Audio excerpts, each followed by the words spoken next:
Okay, let's go.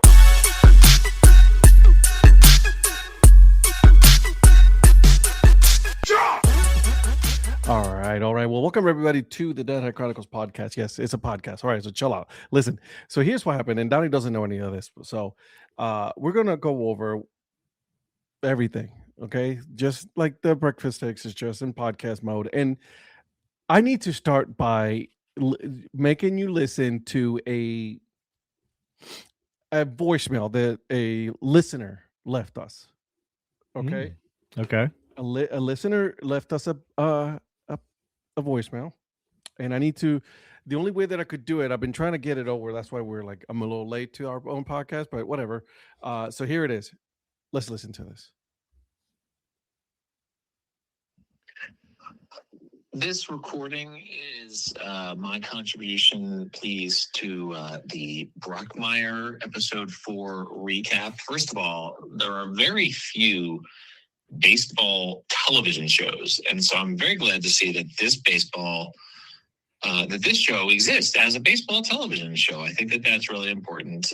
Brockmire's character is one that I think we can all relate to, because who hasn't lost a job after flipping out in a fit of rage after finding their spouse in bed with all of the neighbors? So, it's a relatable show. I'm very glad that you all are recapping it here on the live show with Donnie. I just want to make a note that Brockmire was clinically dead in a brothel at one point. So he's having that conversation, and he says that these are his people, Smitty and Old Two Legs. That's my favorite line from the whole show, Smitty and Old Two Legs. And I want you guys to know that you two, you and Donnie, Ed, you and Donnie, you're my Smitty and Old Two Legs. You're my favorites. Talk to you guys later. So which one of us is going to be Smitty? I don't know. And who's going to be Two Legs? I don't know. I mean, is Smitty the old guy? I don't know. I'd have to look back and see which one's which. But, dude, how hilarious is Smitty that? does kind of fit me. Yeah, it kind of does. I could take Smitty, and you're Two Legs because you're working out all the time. You're working on those 2 legs. So. Dude, I was dying when he sent me this voicemail, and I've been holding on to that voicemail for a while, and I needed you to listen to it, because this was, this was episode 4 that we recap about 2 weeks ago. Yep. And live while we were live in Tampa, Florida during our show. So I figured, we're here, you and me together, doing this episode of this podcast. We go over a tale as old as time, losing your job because of a fit of rage because you found your wife in bed with the neighbors. I mean, come on now. How good is that? Well, I figured for tonight's episode, this isn't real, but I figured if we're going to talk Brockmire, I've got to have, the rocks glass. Oh yeah, it's some unsweet peach tea, but it looks like bourbon. So I got to have a. If you're going to talk Brockmire, you got to have a drink in your hand too. Listen, and we're going to go over the episode. Okay, guys, we're going to go over the episode. Again, guys, my name is Ed Rivera, also known as the Dad Hand. With me, I got my good friend, the mayor himself, Mr. Donnie Wise. Donnie, I want to start anyways by talking about what we did over the weekend, right? This is what we always do when you and me are together. We talk about what we did over the weekend and everything. And so, how was your weekend, my friend? Weekend's been really good, except for the rainout that I had on a game yesterday. Talk to me. Kind of rainouts just ruined my plans, my weekends, like everything you had set. I know how you feel. How you feel. Friday night was a great game. It was Margaritaville night at the Fireflies. Real good, a heck of a game. I mean, it was a nice, steady pace game. Lots of hits, lots of runs. Lots of movement. It wasn't just one of these boring old games. Yeah. Fireflies ended up winning it in a nice fashion late. And they had $5 cheeseburgers and margaritas. So it started out like that. Saturday, Rhonda and I went and got in the pool with her aunt for a while at her house and swam and floated and got ready to go up to Clinton to see the Flying Monkeys and the Joanna Hornets first game. You did tell me that, yeah. We drove all the way there. We pull into the campus at Presbyterian College, and I'm like, "There's nobody here." We pull around to the field, dude. There's one truck, one guy standing on top of the dugout, and I'm like, "Did they cancel this game already?" I looked, and 30 minutes before we got there, and it was a 1-hour drive. So while we were on the interstate, they posted stuff about the game being canceled, but I wasn't looking at my phone. Rhonda wasn't checking it. You guys were just hanging out. Yeah. So we just we went home, stopped and got something to eat, place close to the house. And then again, today we had Fireflies game again. It was their celebration of the Negro Leagues. So that was really, really good. Got to meet up with Sean Gibson again. He's Josh Gibson's great grandson, and he brings the Josh Gibson Foundation Traveling Museum to the ballpark. And so him, and then there's another guy that was there today from here in South Carolina that basically has a similar type thing, but just on a scale of South Carolinian players that played in the Negro Leagues. Interesting. Yeah. That's amazing. Do you know how old Josh Gibson was when he passed away? It's like 40. No, he was in his 30s, wasn't he? Yeah, he wasn't. Yeah. He was in his 30s. His life got cut short. I think it was brain cancer, which could have been operable if it was today. That's how sad it is. Yeah. To know that he could have been saved, right, if he would have been playing. And then he just sadly passed away. Yeah, it is crazy. I mean, it's good that these guys are keeping everything alive. Yeah. They did a lot of stuff for a lot of different players that were mentioned today. And so it's not just about Josh Gibson, although he's probably the greatest player that nobody knows about because he was in the Negro Leagues. One of the best catchers of all time. Exactly it. I just like to, when you said it, that like, hey, I'm going to go see Josh Gibson, and I saw pictures of Josh Gibson. It's like, he's been one of my favorite Negro Leagues player of all time, right next to Satchel Paige, right? Yeah. Because Satchel Paige was just such an entertainer, and it was like, he was good, but like, there was something about Josh Gibson. Like, the dude was such a good, dominant catcher, right? Yeah. And it's sad that like he would have been one of the best. Actually, would have been a Hall of Fame catcher in Major League Baseball and Negro Leagues, obviously. But you know what I mean? It's just like, so sad that his life got cut short like that. And since integration, there hasn't been very many like very good catchers, Negro catchers. I mean, there hasn't been. I mean, I remember Charles Johnson with the Marlins in the 90s, and I was like, you just don't see black catchers very much. Yeah, he was 35. Yeah, and so for him to not only be a great hitter, but to be a catcher. I mean, because all the other players that you hear about that are, like the Larry Dobies and Jackie Robinsons and so on, Satchel Paige, they're position players. They're, like out in the field. They're not catchers. They're either pitchers or they're second base or whatever, outfielders. Clemente was an outfielder. Still to this day, I don't know why they haven't retired his number in all of Major League Baseball. I don't get that. And I did ask Sean about what's on display currently at Cooperstown, since I'm going to be going up there in September and anxious to see, just the whole gamut of things. But I was just wondering what specifically of Josh's was on display. He said right now the only thing they have on loan from the foundation is his 1942 MVP trophy that he won in Puerto Rico. Really? That's it? Yeah. It's in a apparently there's an exhibit about black baseball. Yeah. And so it's one of the items in there specifically. I wonder if a lot of his stuff it's at the Negro Leagues Baseball Museum in Kansas City. It could be, because I know they had a lot of stuff from a lot of the players there when I went before. It's I went to the old museum because I know they're building a new one. Yeah, you know what I mean. I cannot wait to go back. Yep. That's awesome, dude. That you're able to see that and do that. So, uh, so for me, this weekend was actually pretty good. We were Saturday night. We were supposed to go to like a local bar to go watch the hockey game, Mhm. like what would end up being the clinching game for the Carolina Hurricanes, right? So we came home and we were staying home and everything. So we had food here and just hung out. And then we're like right there on that spot. It's like, all right, like if they make it, like Darla and I were having this conversation, if they make it to the Stanley Cup, should we buy tickets? Right. And we had this conversation, you and me, early today over the phone, right? As I was walking. And I said, well, yeah. I mean, she's like, we definitely should. I'm like, absolutely. Let's try it. Right.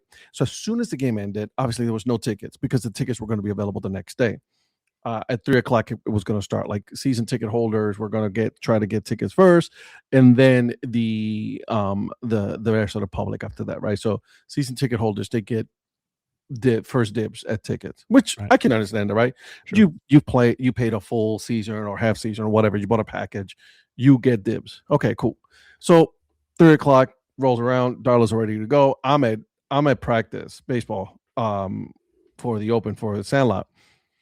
And I get a text message from my buddy. He goes, dude, tickets are going for $1,500 a pop.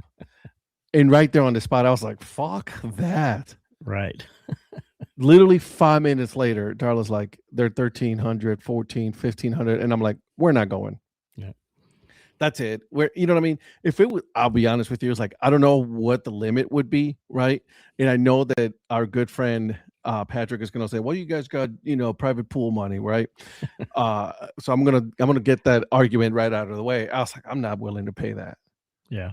There's Well, like you said on the phone, it's like, there's a number that you're willing to consider it. And it's one of those, like, I really don't want to spend that kind of money, but if you just saw it there, you'd probably like impulsively go over it. Yeah. Be like, you know what? Fine, at $700, I'll do it, just because you don't want to miss it. Right. But if you sit there and say, do we really want to spend $700 a ticket? You're probably like, no, not really, because we're probably not going to find it. But then if you found it, you'd be like, buy it, buy it, buy it. Okay, exactly. But $1,500, there's not a chance in hell I was going to say, buy it. I was going to be like, fuck it. Exactly. You know, like, I ain't doing that bullshit. I can't think of anything, any event, anything I would go to that I would drop that kind of money for at all. Listen, I'm a Browns fan, and in my lifetime, I've never seen the Browns go to the Super Bowl. Sure. Okay. I'm not paying $1,500. Not a chance in hell. Now, I've been to a World Series for when the Cleveland Indians went to the World Series in 2016. I went to a World Series game. I would do that.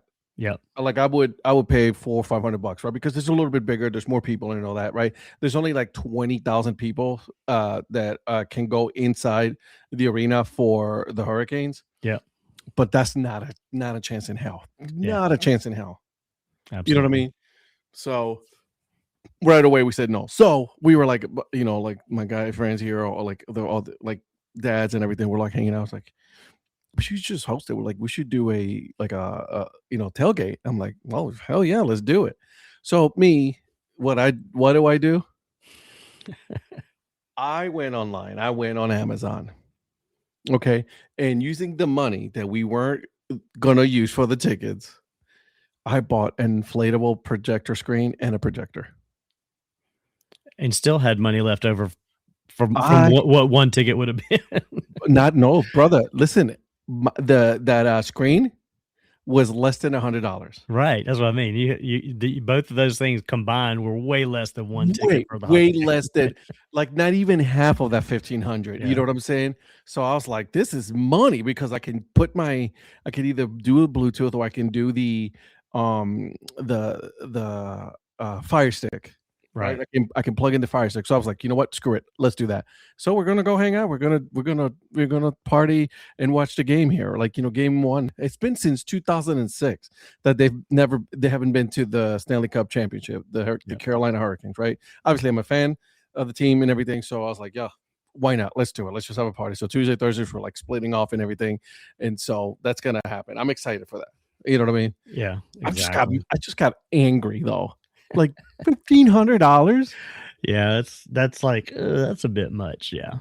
what's and then obviously this isn't a podcast stuff, and then also in a video on YouTube, but make sure that you hit the follow button, guys, everybody. Okay, we're trying to get to 1,000 followers on our YouTube channel, so make sure you go there and hit the follow button, hit it, and give me 5 stars.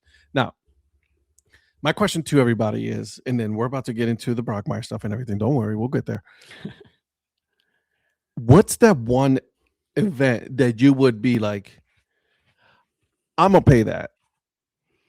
Because there has to be one, right? Like, I mean, we all say it's like, I'm not gonna do it. Like, we can sit here, you and me, we can sit here and say, well, I'm not going $1,500, but there has to be that one. Like, honestly, for me, football would not be it, just because I know that I would enjoy football better watching it.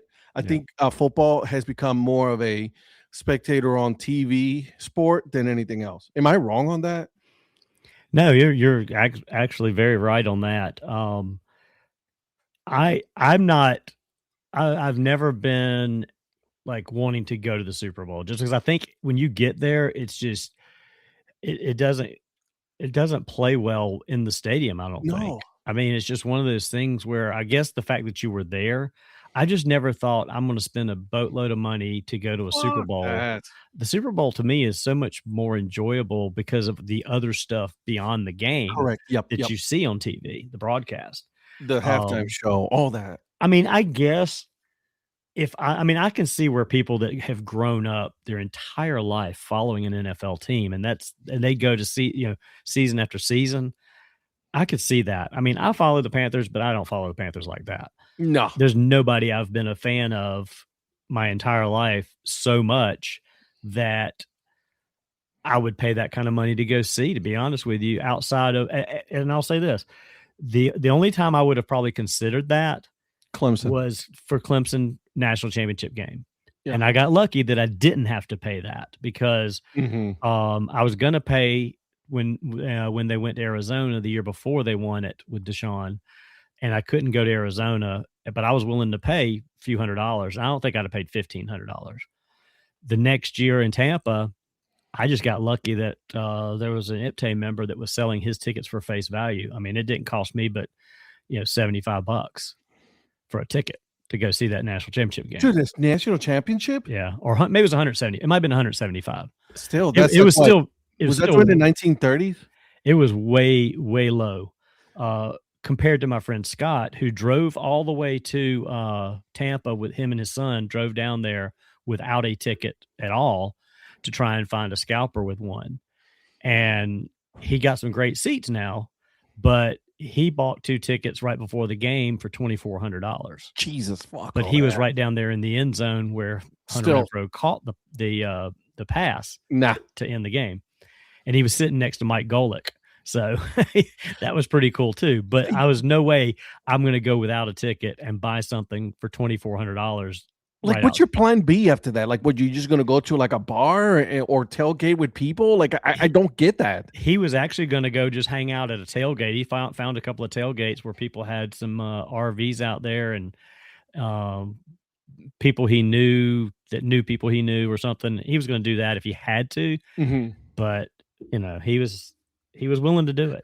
No. I wasn't going to pay that. So I've seen Clemson win a national championship game, and I didn't pay that much for it. I've been to a Yankees World Series game in Atlanta, and those were free tickets from my uncle in '96. Now I'd love to go to see a game at Yankee Stadium. When you went to the World Series to go see the Yankees, did they win? They did win that game, yeah, because they had lost the first 2 in New York, and they came to Atlanta and they won 3 in a row and went back to New York and won it. Yeah. So they won 4 in a row against Atlanta that year. But I mean, I'd love to go to see a game at Yankee Stadium. I don't know what those would cost.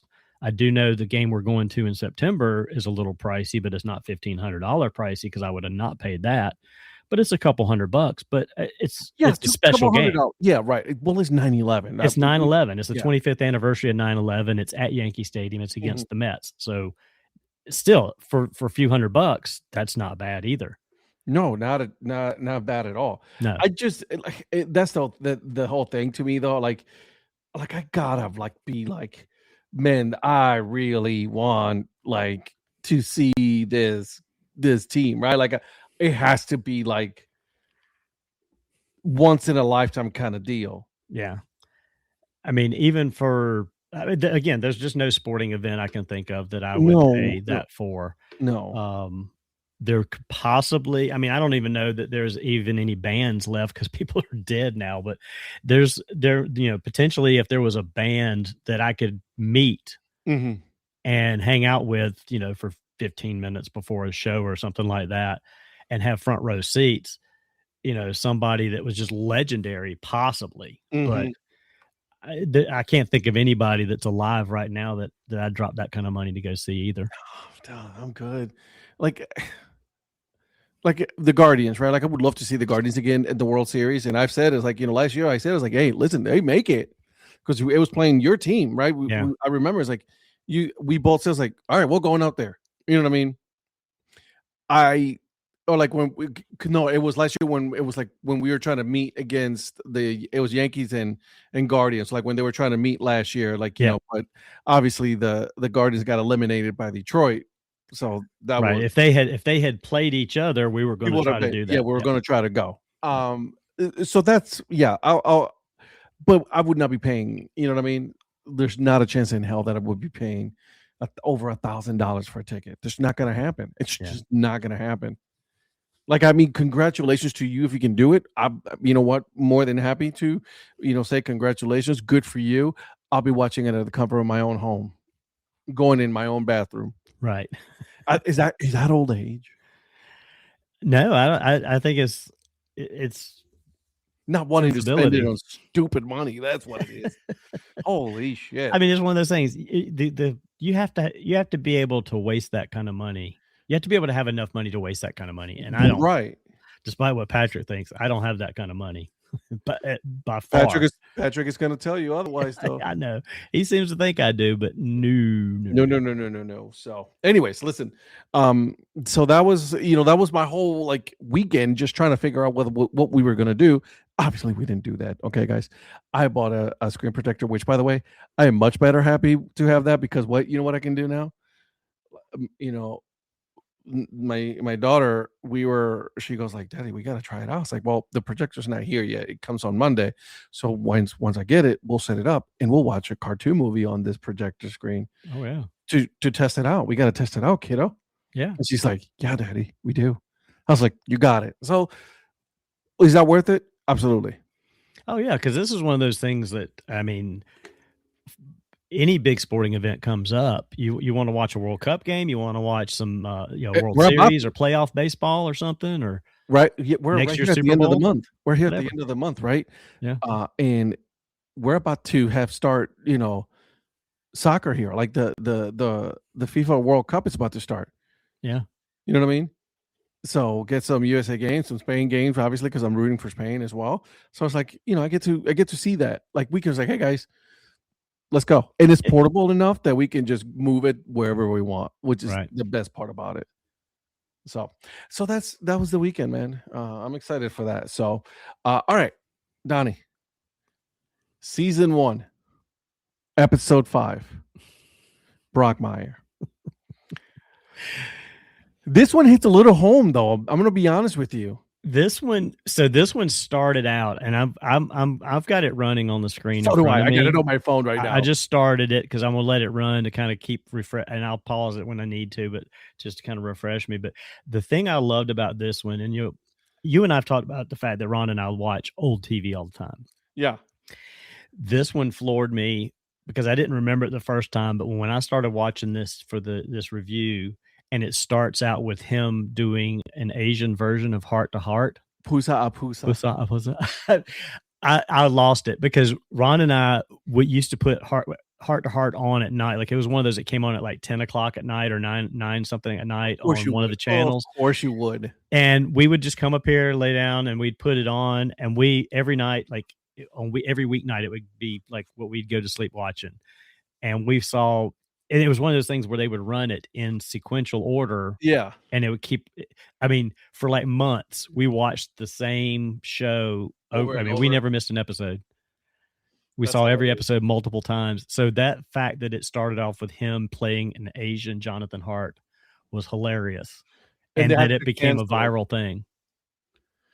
they had to cancel it because of like they got sued, right? Like I mean that that Robert Wagner had a good lawyer or something like that. Yeah. Like, yeah.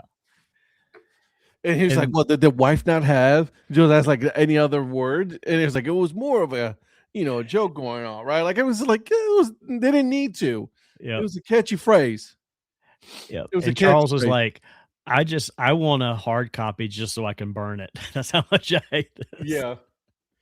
Like this kid is like the most typical like kid that just he does not care about traditional like shows or any of this, right? Like he still hasn't even gotten the rules of baseball up to this point.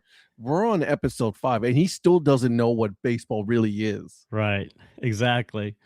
And how he tries to explain to him about something at some point in this episode. And he talks about, well, think about Mr. Baseball Hall of Famer thingy versus whatever. And he's just like, I want to kill you. It's gonna be the next soft was it shortstop. Sure.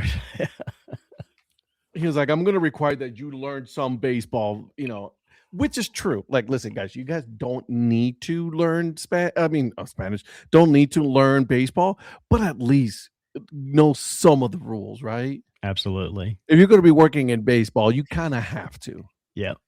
You would think eventually you would just sort of pick some things up, but so far he's sort of ignored a lot of that.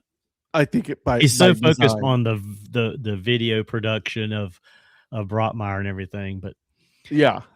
It's hilarious too, because then it goes into all the people that want to see him lose it because they're all about him losing his crap. Right, because that's what he's known for, right? Exactly. Like he is known for that being that play-by-play guy who lost his shit while calling a game, Kansas City. Yeah. Because he found his wife with other men and women, in their bedroom. So which was like, no, I'm sorry, living room. Yeah. And so there's that. So like then Charles asked, and I love this part. He like asked, like, Joe's like, "Are you trying to take full advantage of this whole situation?" Right. She's like, "No." Yeah. Yeah, exactly. Like admitted it. It was like, absolutely. And what's funny is he blows up and curses at that 12-year-old kid or 14-year-old kid. Yeah. And by the time he doesn't even make it all the way to the press box, Charles is showing him the video and he's like, what? He's like, that kid has 14 million viewers. It's like already gone viral. Right. Like within 30 seconds. I love this part because she goes like, I can't let my relationship interfere with this plan. Right. Right. Because he's like, I can geotag the ballpark to the video, make sure, and then she's like, make sure put the home schedule so that way they can come and see it and all that. So it's like all of this, right? To make sure that they know. And then the very next day, what does he does when he comes to the ballpark? He is trying to like just get in, and people are trying to piss him off so he can lose his shit, right? Yep. Was it the big black dude who like dumps a drink in front of him? It was like, yeah, lose it. It's like they're trying to, it's like you're trying to get a monkey to do something, like, yeah. Like, come on, do something. Like, come on, monkey, do this, do that. Like, he's at the circus and he's he's the attraction, right? Yeah. And so, and so the Brockmire is like, no, I'm not doing this. He, of course, he goes and cusses out the kid with the 14 million views, right? Like he was so like, didn't even know it, and then what? Not even a minute later, he's like has over 14 million views. This kid. Well, it's funny when you're watching this because of the time period that it actually came out in to begin with. Yeah, some of the references are so outdated already from the social media standpoint because he talks about that kid has 14 million followers on Vine. Like nobody uses Vine anymore. No one. But Vine. that was the thing then was Vine. Yeah, those were the short videos. I used to watch Vine all the time. Like they were funny videos. Exactly, and it's just funny now how fast that went away. How quickly. We're in 2026, right? Like I mean, well, let's be honest. Internet hasn't really been that out that long either. It's like where obviously you and me are having a conversation. We're about to stream this on YouTube and everything, but like it hasn't been that long. No, I mean, it's been 10 years. That's another thing. It's hard to believe this is 10 years ago that this first season came out. And it's still so good. It's though. still so good. Absolutely. Now, there's one part that really hit home to me that I really enjoyed. There's a couple of moments, but this one, like, right after he cusses the kid out, they go in that catwalk Yeah, right. into the booth, which was awesome. Oh, I know.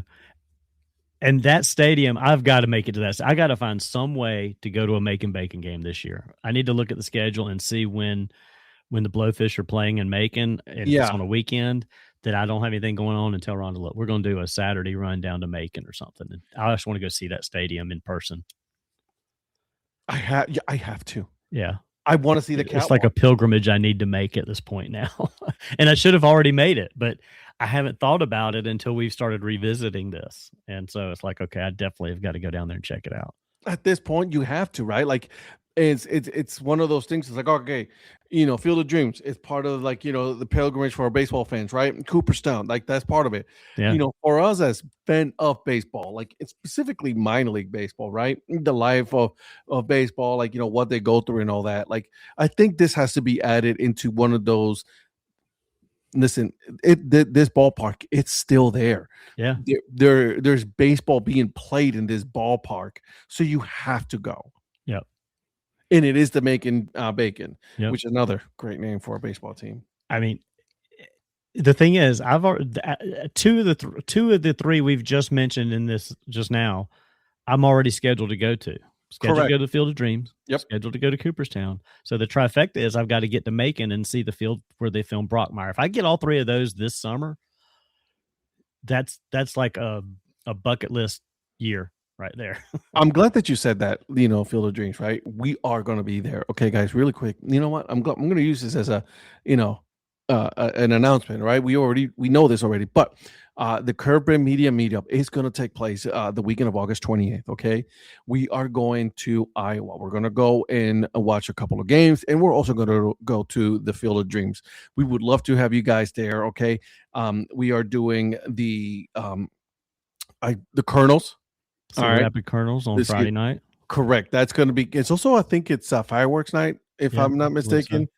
There, and then the Quad City River Bandits. Yeah, which I know that one is fireworks night. Yeah, that's on Saturday, and then Saturday during the day we'll be at the movie site for the Field of Dreams. Correct, which also happens to be the future home of a Northwoods League baseball team. Right.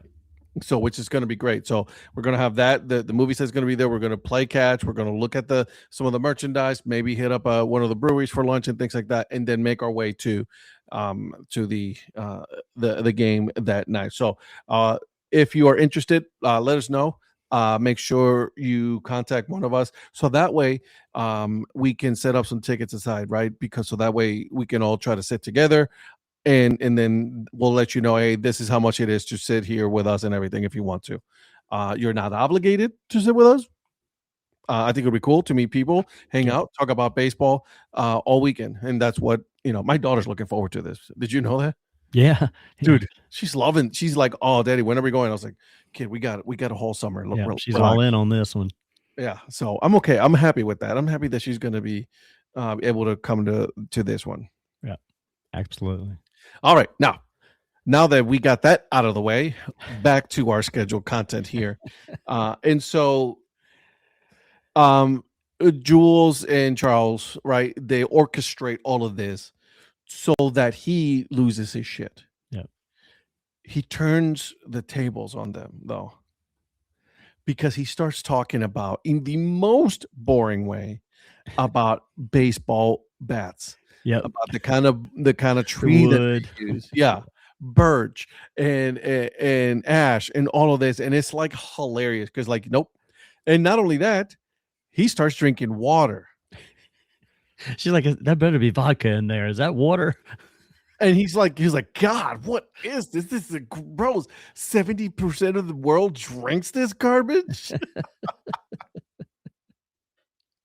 That's amazing. Oh, yeah, it's funny. And then the thing is, it rolls from that to him in the bar doing what he does best, which is his inner monologue out loud in third person. Point, Jules is like, just it'll be over soon. Just he's just working it out. The funny thing though is Jimmy the Hat comes in Yeah. and does it too. And he's like, Jimmy the Hat. That's my thing. Yeah. Okay, that's my thing. You can, because Jimmy the Hat's like, yeah, I got this hat from my kids. One of the last things they gave me on Father's Day probably was in the seat cushions from one of the old ladies, other guys, and it's just hilarious hearing his story in the Brockmire style. Right? And Brockmire's like, bro, let's not. He's Don't like, do that. hey, that's my thing. Okay. Don't do that. Yeah. Stop. Do your thing, which is working for you. He's like, but I don't like my thing. Right. So that, because I think that's the Jules was able to get an interview for Brockmire to fly to New York so that he can interview and tell his story and all that. And so he doesn't want to do it, Right. but she talks him into it, which is amazing. Yeah. First of all, and so they're trying to figure out the next day. They're trying to figure out ways of like get him to be more personable. Yeah. You know what I mean? The ASMR part was hilarious. Oh my gosh. So this is like, again, this goes back to when like podcasts didn't exist back then. This was like a new thing with them. But like, hey, people are doing these podcasts. He's like, what is that? And it's like, everybody knows what a podcast is now, but this was like the early makings of podcasting too. This is the early time, right? Like the early years. The ASMR stuff was like where a lot of that started. It was just, it wasn't what it is now, which is interview type stuff. Bro, ASMR, I'm not going to lie to you. It annoys the shit out of me. Absolutely annoys the shit out of me. Yeah. It's one of those things where, I don't like watch specifically for anything, but when I see certain things, Val does it sometimes where she clicks her fingernails on stuff. And I know that's kind of a little thing, but, yeah, I don't see how people could just sit there and listen to certain things. That and then the talking really low. Yeah. Oh my God. Like on Spotify, they do that all the time. It annoys the shit out of me. Although we could both say, dude, I cannot. Every time I hear something like that, though, it takes me back to the Saturday Night Live skits for the Christmas thing with the NPR ladies, one with Alec Baldwin, when they're talking about the sweaty balls and stuff. About his sweaty balls. It's like, oh my gosh, that is so hilarious. But I can't. I just can't. Yeah. Like everybody's doing it, and it annoys me. Like, clicking, clack. I can't. Right. God, that just sounded so old. Yeah, very, very old. You're getting old like me, grumpy old man. Oh my God, I'm trying not to, but like, there's certain things that I just cannot accept, and that's one of them. Yeah, I cannot accept that. There's not a chance in God's green earth that I will ever accept ASMR. Yeah, it annoys me because they do that, right? And obviously, we make a joke out of it on our show, right? Yeah. When I open up the beer and all that, obviously we make a joke, but like the clicking on the boxes and all this other like, open the fucking box if you want to do it. Just open the box. Exactly. I'm sorry, guys. I'm sorry. I just went on a tangent there. I'm sorry. I don't know what happened. Anyways, continue, Donnie. Continue. Well, and like you said, he got set up for the interview. The funny part about the next segment of this that I found interesting was when he's packing and she's cleaned his jacket. Oh, talking about the jacket. And he's like, you're taking the jacket. He's of course taking the jacket. That's how I smuggle my drugs. And then she's like, what? And he's like, all these years of odor and smell, which she just washed out, keeps the drug dog sniffing dogs off of it and stuff. He's got pockets in there, hidden compartments and stuff. That's hilarious.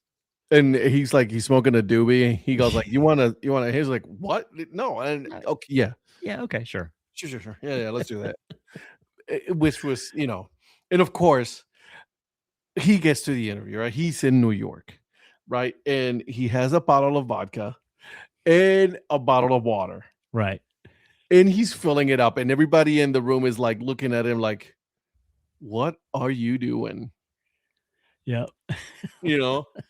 And he's doing what everybody that wants to take vodka on a cruise or go on a beach is put it in a water bottle and it looks like water. It looks like water. There, it's just like water. No one's gonna say anything. We're just gonna have a normal conversation. Yep. Like I'm drinking a bottle right now. Is this Right. vodka? I don't know. Maybe. Right. Probably not. I mean, you can It's tell us not. every time we do a show that it's just you're drinking water and just pounding some vodka shots, you know. I'm more like a rum guy, so clear rum. Yeah. You know, I'm with you there. I've never drank vodka straight. I can't. Mm-mm. It just I can't. You know what I mean? So, all right. Although I haven't tried flavored vodkas. There's got so many flavored vodkas. I haven't tried like a flavored vodka straight on the rocks. No, still don't. Not I've never been a vodka person. I mean, I'll do rum, like a flavored rum on the rocks. Bro, straight, for sure. I've got passion fruit rum sitting in my pantry right now. You kidding me? Some passion fruit rum with some Sprite, Right, okay. bro. I'm telling you right now. That's some Don Q rum. So there it is. There you go. Hey Don Q, what's up? Shout out. Anyways, listen. So the interview's over. They get back. So they're having a watch party, right? This is hilarious because we started our podcast talking about a watch party, and he's having one on the show. Exactly. And it's everybody's like hoping they're going to get mentioned, or he's going to mention me, or he's going to talk about me or whatever. And they're all sitting there ready. Yeah. And Charles is the one that's most excited about what they get bumped for. So I love him and the bartender. Yeah. So they're talking about God, what was it? You know, the guy with the jean shorts. And what he says in there, and I'm trying to get to when he said it, it was like, oh, shut up, everybody. Give me a second. I want to read it because it's so hilarious when he said that. Oh, no, they didn't. I went too far. But anyways, it's like, like, I just want to be mentioned so I can feel better about myself. Right, exactly. Like famous people. And then, of course, what happens? Which it would never happen in this reality, right? But they made it into that reality where Taylor Swift and Drake have a sex tape. Exactly. Which goes back to an earlier episode where Charles was talking about that possibly happening. That they're dating. Online. Yeah, they're dating or whatever. Yeah. And it's like, okay, so they've kind of tied this little storyline in the background to another episode here. So, like, the merchant was like, oh, we were going to release the episode of Brockmire, but we're going to dedicate this whole episode to their privacy of the sex tape of Drake and Taylor Swift, which was hilarious. Yep. So everybody gets mad. They're all mad. Everybody's mad except for Charles, because Charles obviously does not care one bit about baseball. Does not care. Yep. Right. Which I find hilarious. Right. Like he is such an integral part of this whole show and could give zero fucks about this sport. Yep. All right. So they're about to leave. Right. Jules and Brockmire, they're going home. She's grabbing the bottle. You know what I mean? They're going back to their apartment and everything because it's like super late. And Charles is like passed out, drunk and everything. And that's when he has like an epiphany. Like, here we go. This is it. This is what you need to do. Yeah. Like, which, by the way, I'm surprised it took them this long to this episode to figure out that's not what he needed to do. Exactly. Right? Just do what you do best and just talk. Which is what we do best. Which is what we talk. Do. And we're on a podcast, right? And we're talking, and then they're going to create their own podcast in which he is telling stories. Yeah. And talking about who? Brockmire. Yep. Which is, again, by the way, in real life, there was a Brockmire podcast. Did you know that? No, It is. It's a real life. It's, okay. Hank Azaria as Brockmire. There was, I think it's only one season, and it was absolute gold. Okay. Yeah, you should listen to it because obviously it never materialized as something more, right? And so, man, I wish they would have kept going with it because it was so good. So, but look it up. It's an actual podcast. Okay, I'll have to check that out. Anyways, so they're doing their podcast and everything, and I find something very hilarious the next day. Did you catch that? Well, the thing that got me was when he knocks on the door and Brockmire goes like he's going to climb out the window or something. He just freaks out for a second because he didn't. That's it. Yeah, he just doesn't. That's it. He doesn't know where he's at. It's like takes him back to his times in Asia when it's like somebody's coming, to knock on the door and he doesn't want to get beat up. He's going to climb out the window and go somewhere. Yes, exactly. He's like, oh my God, I'm so sorry. That's an old habit right there. Yeah. So, and of course they go in, He was like a squirrel just like going everywhere. because they just panic him, right? He's sleeping peacefully and everything. And all of a sudden, Charles, being the kid that he is like has no sense of his surroundings or people or anything like that. He goes in and just starts pounding the door. And that's when Brockmire wakes up and just like boom. Like he just shoots up and it trying to get out. Jules is like, dude, where are you going? Right. You know what I'm saying? Like, what are you doing? Yep. And so he goes, as Charles is telling him, hey, like this was it this life on NPR. Yeah. This American Life. This American Life. Yeah. Yeah. Not gonna lie. I listened to This American Life. Oh, wow. Okay. It's actually pretty good. Okay. Yeah. It's by NPR. Shout out to NPR. Love you guys. And so he was like, they're mentioning like, that you should listen to this podcast about Brockmire, talking about Brockmire and stories, like crazy stories about what's going on. Yeah. And Brockmire could give two shits. Right. Two shits. He doesn't realize what that can do for him because he doesn't understand any of that stuff until the next day. When he's at the ballpark with Charles, and what happens?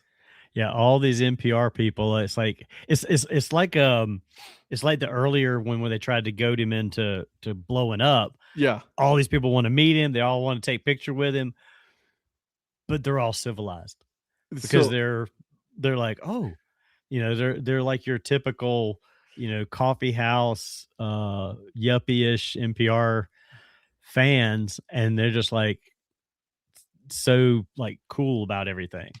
This is the favorite part. What's going on here? Right, because he goes like, you got his fans, like the NPR fans, like rich white people who feel about being rich, right? And as soon as he said that, you know what I thought about? What? Patrick. Oh, of course, yes. Right, I thought about Patrick. And what he would, because this is the kind of thing that he would say, right? That sounds like a Patrick line. It would be a Patrick line. Love you, Patrick. Shout out to you, my friend. MLB Head History. You guys follow that series on Absolutely. Instagram. It's really good. Anyways, so he is like sitting there, and then he goes, you got his fans, like the NPR fans, is like rich white people being the feeling bad about being rich, right? Yeah. Who want an authentic experience that doesn't scare them. Exactly. That's the best part. Oh my God. And that's what like Patrick would say that line to you, because that's what Patrick says about you. It's like, Donnie, he's the rich white guy, And I want to go to a Stripers game and watch a ball game with Patrick because that doesn't scare me.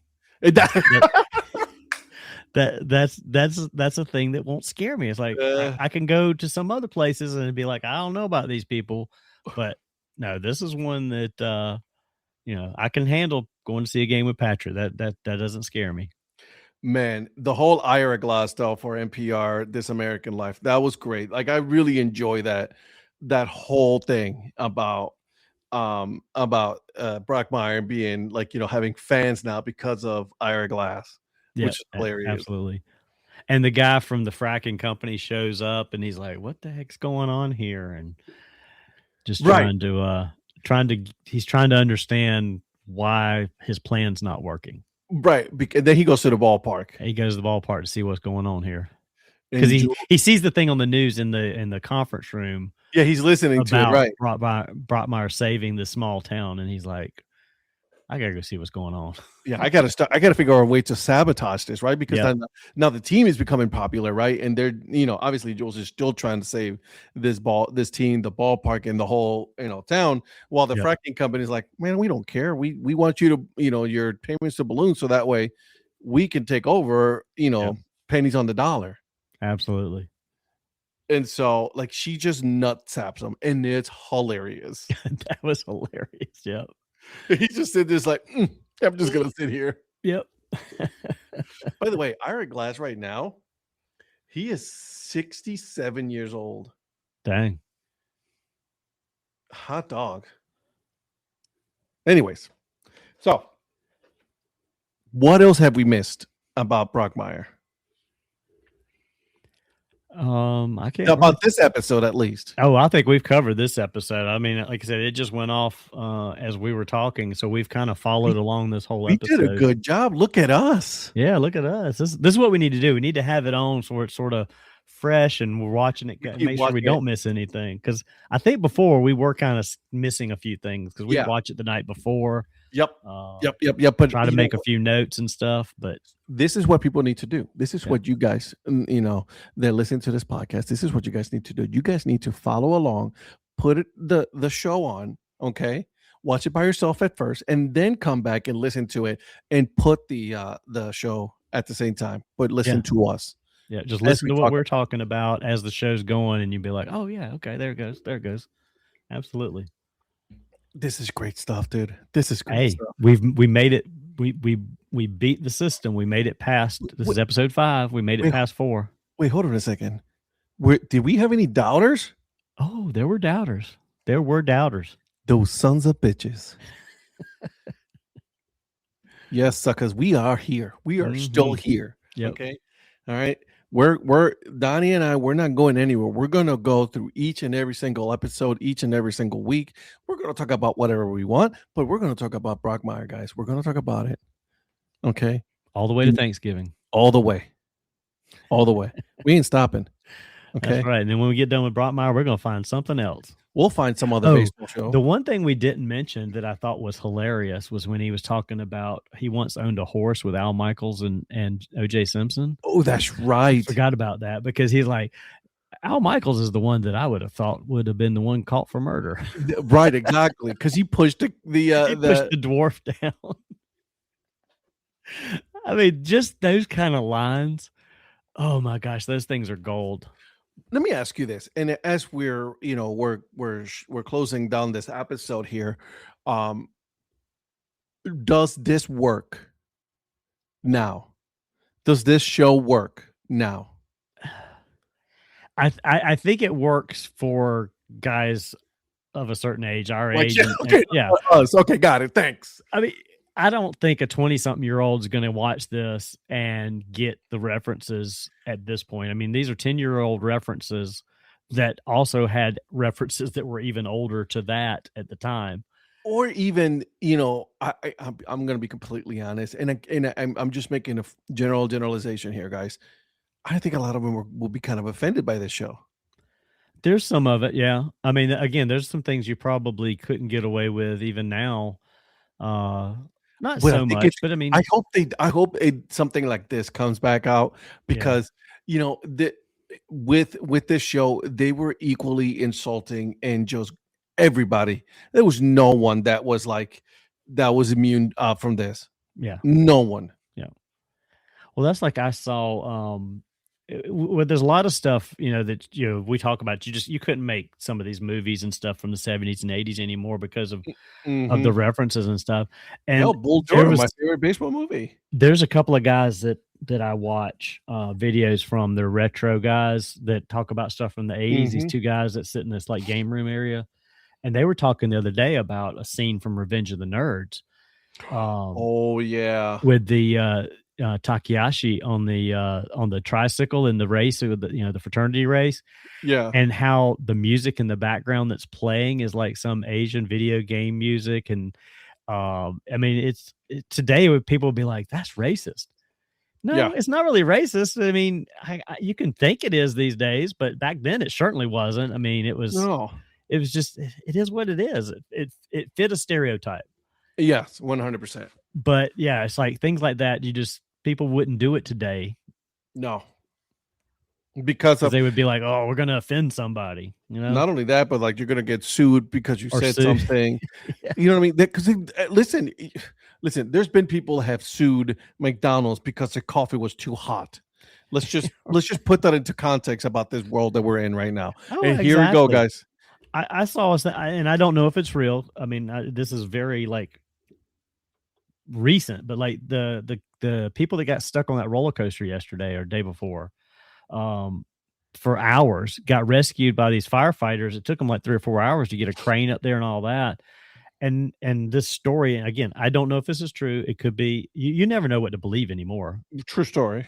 But That's this thing's like You're right. saying that one of the females is like going to sue the firefighters because she was inappropriately touched. And there's a video showing where he's trying to grab her by the arms, and he maybe like touched her up here, more on her chest, but not like he wasn't doing like that. But like, if that's real, like the dude just came and saved you from sitting in a roller coaster for 4 hours. He's just trying to make sure you don't fall. It's not like he's trying to grope you. Like, what are you doing? Like, dude, chill. Yeah. Come on. Go get a life. Just things like that these days drive me insane. I know. I'm with you, my friend. But listen, guys, we just got done doing episode 5, season 1, episode 5 of Brockmire here in the Data Chronicles podcast. Now, what I would love for you guys to do before you guys go, and as you guys are closing down, go ahead and follow the mayor. Go ahead and follow me. We're on the socials, including TikTok. That's right. Yeah. Make sure you go to YouTube. Watch this, because we are also here recording this, and hit the subscribe button on YouTube. We are trying to get to 1,000 followers on our YouTube channel, and every single follow does wonders, right? Because obviously the more we follow, the more people watch, is the more that they keep suggesting to other fans. So let's go ahead and get to that point. And I would also let you know that on Monday nights we have the Break Even Sports, where they talk about soccer. Now that we're getting into the World Cup, right? Getting rolling, get ready to roll. Exactly. So let's do that. And then Tuesday, Thursdays, we're going to be doing our usual, DHC Sports Show, where we talk about anything and everything in the world of sports, specifically baseball. That's what we do. And we have a fun time doing that. So. Yeah. I don't know if I'm gonna make it Tuesday or Thursday. I'm iffy right now. There might be some things that are in the way. Yeah, well, you're gonna have a viewing party to host. So I am hosting. That is true. So, but we'll keep you guys. And then, guys, until then, support the minor leagues. We'll see you guys on the next one. Mi alma sí se partió, pero nadie supo, nadie vio. Fue un secreto entre los dos.